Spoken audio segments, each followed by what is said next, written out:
But do you know what? The ruh, the soul does not go through any pain. Souls suffer consequences when they live in this world and they live a bad life. That's when you have consequences after death. If a person lives a good life, that's why we are not supposed to mourn and whine and wean when someone passes away, because it's a good. Like how, if a woman does not give birth and the child is here for a couple of years, what would you call that? A problem, right? Because that is not how it was written by Allah. Then you have a problem. And we don't cry because the woman gave birth. And we don't whine because she gave birth. We don't do that. This is the procedure that Allah has written for the soul. It comes in this from Allah's creation. It comes into the womb and then it travels into this world and it goes into another world.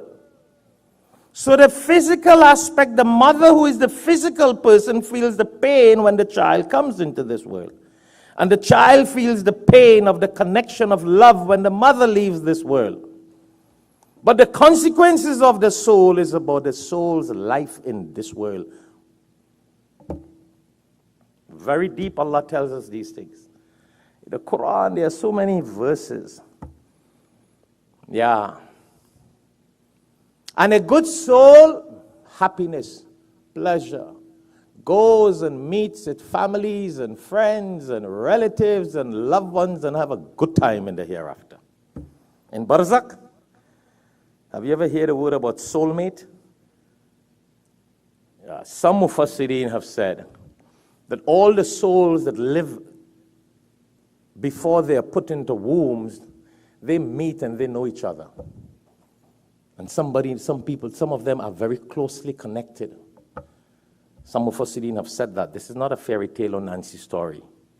And when they come into this world, and these souls that came into wombs and they met somewhere, they're like, I feel I know you. I've never met you. That's why they talk about soulmates. Those souls had known each other before. And that continuation happens that when a person passes away and the souls go in barzakh, then these good souls, people who live a good life in this world, they are able to meet and greet and have a good time while they're in this place called barzakh, which is a place between this world and the next world. And Allah subhanahu wa ta'ala speaks about it in the Quran. Chapter 23, verse 100. Maybe I should share that verse.